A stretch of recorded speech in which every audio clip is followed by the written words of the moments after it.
Buenas tardes, nos encontramos aquí en Radio Ovación con Ricardo Mora, a quien le vamos a entrevistar y le vamos a hacer algunas preguntas. La primera pregunta es, ¿cómo usted comienza a trabajar en una radio deportiva? Bueno, primero agradecerles su presencia aquí en la radio. Bueno, yo empiezo el año 93, pero fue un caso curioso. Yo empiezo más por ser hincha, porque yo siempre escuchaba la radio. Y el año 93, que yo tenía que pasar una prueba en Radio Unión, resulta que yo llegué tarde.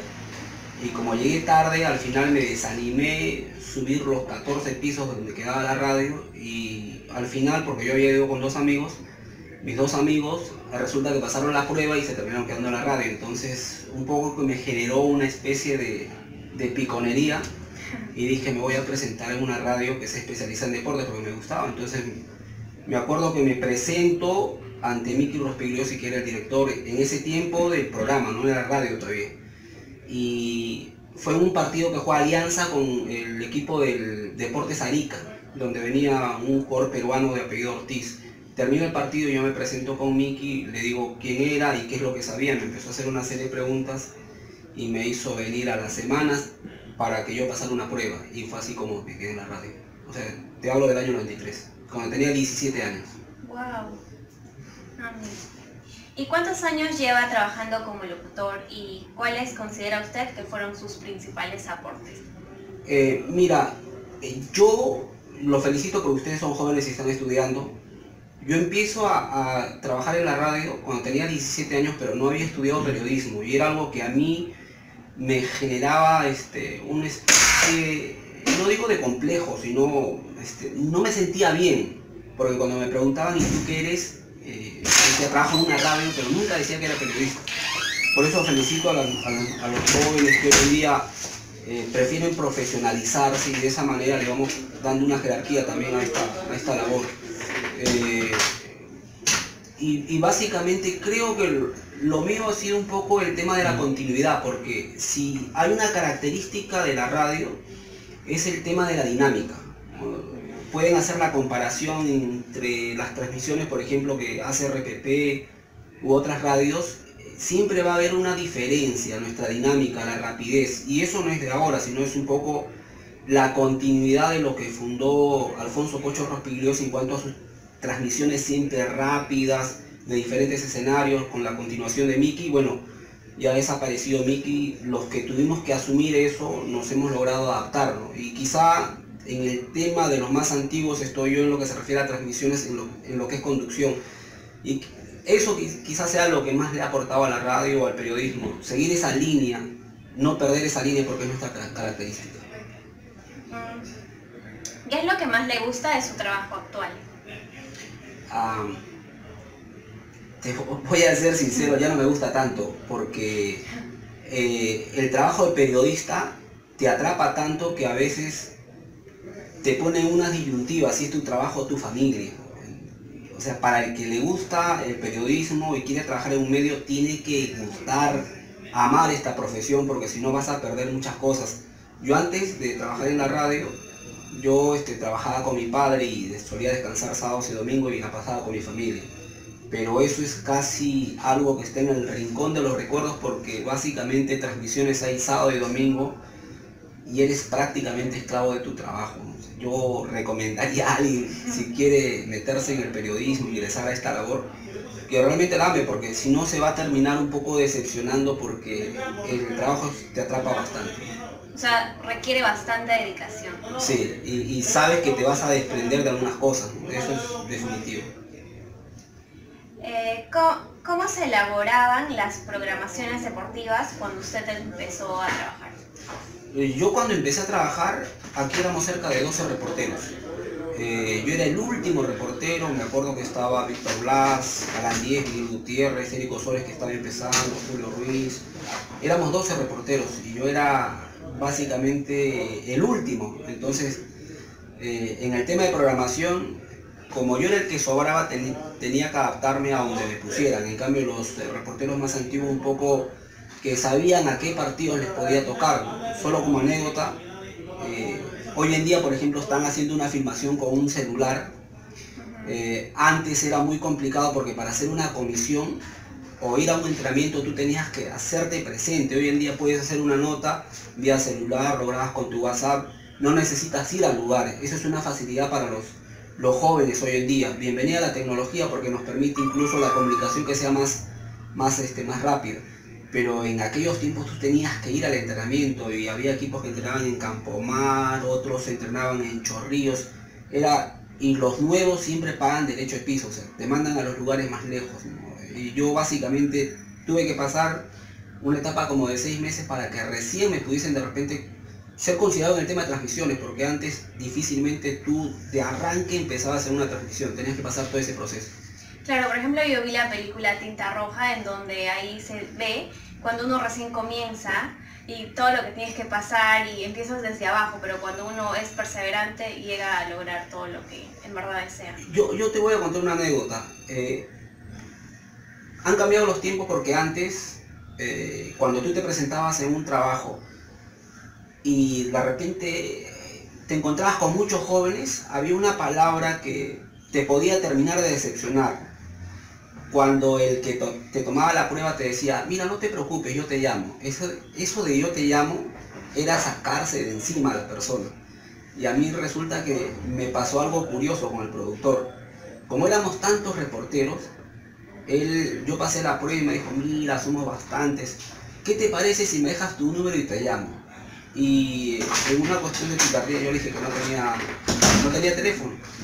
Entonces le generé un problema y me dijo, entonces vente la próxima semana. Si yo de repente le hubiese dicho o le hubiese dado mi número, nunca de repente me hubiese llamado y a lo mejor estaría trabajando en otra cosa, porque esa hubiese sido una decepción difícil de superar para mí. Claro, como hay tantos que se presentan, a la mayoría les decían que es números, pero claro, y nunca lo llamaban. Se tuvo una astucia y sí. No le dio su número. A veces el periodista tiene que ser así, ¿no? O sea, sí. tiene que buscarse un recurso para conseguir, por ejemplo, la noticia. Te pueden decir no y tú tienes que ir por otro lado, o sea, tienes que ver la manera en cómo la puedas conseguir. O sea, no te puedes decepcionar en la primera y tiene que entrar a tallar tu habilidad.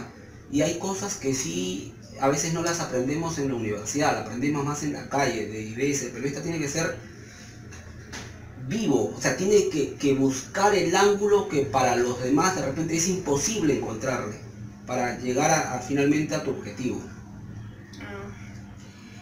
¿Tiene alguna referencia sobre las dificultades que existieron en la radio deportiva durante el gobierno de Alan García o Alberto Fujimori? Durante los 80, que no es una etapa que yo viví en la radio, pero sí los 90, quizás hasta los 80, la mayoría de medios de comunicación tenían una ventaja en relación a los pocos medios dedicados a la parte deportiva que existen en estos momentos. Antes era más fluido el tema de transmisiones, sobre todo internacionales. Había viajes a Copa Libertadores, Copas Américas, Mundiales, era habitual. A pesar de la crisis de esos años nefastos del gobierno aprista en su primer mandato, Ovación tuvo presencia en los Juegos Olímpicos, tuvo presencia en el Mundial del 90, o sea, sí tuvo presencia. Creo que un poco a partir de los años 90 cambia la cosa, porque ya el tema de inversión a nivel de publicidad también se va restringiendo, entonces ya nos vemos con ciertas limitaciones. Hoy en día hacer una transmisión, por ejemplo, de una Copa América es muy costoso para el medio, o sea, tiene que comprar los derechos. Y eso es un impedimento para que las radios puedan estar presentes en los eventos importantes. O sea, cada vez nos vemos más reducidos a de repente enfocar nuestro torneo local, quizá Copa América, pero ya el Mundial es inaccesible, o los propios Juegos Olímpicos cada vez es más lejano, aspiracionalmente hablando, para las radios. Fíjate que en las últimas Olimpiadas ninguna radio la transmitió, ni siquiera RPP, siendo el monstruo que es, no estuvo presente en el tema de transmisión. O sea, hay más dificultades, ¿verdad? Sobre todo por los costos en cuanto a lo que es derechos de transmisión. ¿Y qué gobierno cree usted que apoyó más a la radio deportiva? Bueno, directamente, apoyo directo, casi no ha habido, porque si uno dice apoyo directo, a ver, quizá me estaba olvidando, porque en el gobierno de Alan García sí hubo un reconocimiento para los periodistas, porque salió una ley donde creo que con 5 años de trabajo en un medio de comunicación tú te podías colegiar, y esa ley todavía sigue vigente, aunque algunos se hacen de la vista gorda, que el periodista debía ganar como mínimo 3 sueldos mínimos. Esa ley salió en la gestión del señor Alan García Pérez. Quizás fue lo más rescatable para los periodistas, pero en cuanto a medios de comunicación, salvo que por ahí empiecen una campaña para algún programa y pongan publicidad, yo no encuentro que haya un gran apoyo. En la gestión anterior del señor Boza sí tuvo una gran virtud, por ejemplo, convocar a todos los periodistas para enseñarnos, más allá del fútbol, que es el deporte que casi todos hablamos, de otras disciplinas deportivas. Yo no sé si fue de repente algo proyectado desde el gobierno o nació como una iniciativa propia del IPD, pero sí nos convocaron, tuvimos participación en varios cursos de capacitación para periodistas en diferentes disciplinas deportivas, pero directamente no. ¿Y considera usted que ahora la radio deportiva llega a más personas que, por ejemplo, hace 15 años atrás? Hay algo que ha salvado algunas radios. Por ejemplo, Ovación es una radio AM. Las AM en otros países tienen una fuerza tal que las FM todavía no las han desplazado. Entonces, cuando uno va a otro país se encuentra que las AM son más para la parte deportiva y las FM para la parte musical. Aquí resulta que hay una sola radio deportiva, que es Ovación. Antes teníamos a Callao con el que competíamos, entre comillas, porque Callao su capacidad de llegar a Lima siempre fue dificultoso. Entonces, básicamente, no tenemos competencia. Particularmente a mí me agradaría que haya más radios para que de esa manera los propios periodistas tengan la posibilidad de ir a otro medio, ¿no? Y que el nivel también crezca, porque a veces tú no sabes cuál es tu nivel cuando eres único en el mercado, porque siempre necesitas competencia, y eso es lo que no hay en estos momentos. La internet ha salvado las AMs, porque las AMs no pueden competir en Lima con las FMs. Entonces, el ingresar a internet nos ha permitido que mucho público joven que no tenía acercamiento a la AM, que no sabía a veces de Ovación, porque vamos a ser sinceros, hay una gran cantidad de jóvenes que no conocen lo que es Ovación, pero las redes sociales, el tema del internet nos ha ayudado porque nos hemos acercado a ellos, que es difícil todavía porque al joven en estos momentos más le interesa, por ejemplo, fútbol internacional, y eso es una realidad. El joven se identifica más no con un jugador como Rengifo de la U, sino se identifica con un Cristiano Ronaldo, o sea, y a veces se entra para escuchar más fútbol internacional que fútbol local. Eso es una realidad. Sí, es cierto. ¿Y usted qué consejos le daría a alguien, a las personas que se quieren dedicar a la radio deportiva, por ejemplo? Bueno, a ver, te había dicho que primero tiene que amar esta profesión y debe saber cuáles van a ser un poco las consecuencias de estar metido en el tema de radio. Porque si hay una transmisión que empieza a las 11 de la mañana y acaba a las 10 de la noche, tienes que estar desde las 11 hasta las 10. Y ya sabes que ese día es perdido de repente si le quieres dedicar a parte de tu familia. Y yo les aconsejaría que primero estudien, porque hay un gran problema que sucede con los jóvenes. De repente están en el primer ciclo, segundo ciclo, y van a hacer su práctica y se emocionan porque a lo mejor ingresan a un medio de comunicación y dejan de estudiar. Para algunos prácticos no es tan importante el tema de los estudios, pero para mí sí, porque los estudios te dan las herramientas como para ir descubriendo tu propia profesión. Eso primero, o sea, que estudien, que terminen su carrera, que puedan siempre actualizarse. Es curioso, o sea, hay mucha gente que el tema de las actualizaciones lo mira por encima del hombro. Yo te cuento como anécdota personal, yo terminé la universidad el año 2005 y yo recién me titulé el año 2012 me titulé. ¿Qué sucede? Cuando yo tomo el curso de actualización, para mí fue importante porque resulta que el lenguaje de los jóvenes es diferente al lenguaje que solemos emplear personas que tenemos 40 años. Entonces, tú necesitas alimentarte de la manera como piensan los jóvenes, como hablan los jóvenes, y eso para mí fue importantísimo porque su jerga, su manera de enfocar las cosas, a mí me hizo reinventarme para traer algunas cosas a la radio. Entonces yo, a pesar de haber dejado la cantidad de años que dejé y no haber sacado mi título, eso a mí me ayudó. Por eso es que siempre hay que tomar en cuenta a los jóvenes con capacidad, o sea, que estudien, que terminen la carrera, que aprovechen el tiempo. Hay una forma, a la gente dice, al tiempo no se le puede ganar, y al tiempo sí se le puede ganar.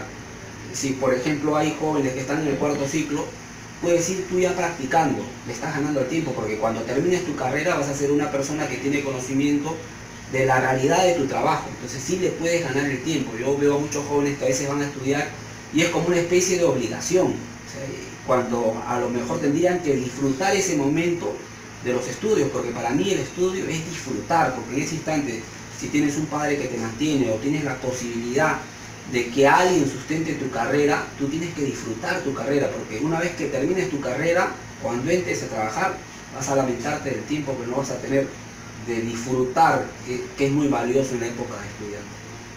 Bueno, muchas gracias, señor Ricardo, por todas las preguntas que nos ha respondido y un gusto conocerlo. Pues. No, el gusto ha sido mío y la verdad me da mucho gusto cuando yo veo jóvenes, porque yo ingresé muy joven a la radio y siempre peleen por lo que quieren alcanzar. Si les dicen no, insistan, porque se van a encontrar en más de una oportunidad con gente que les va a cerrar una puerta, pero siempre va a haber otra abierta para que ustedes ingresen. Muchas gracias por sus consejos.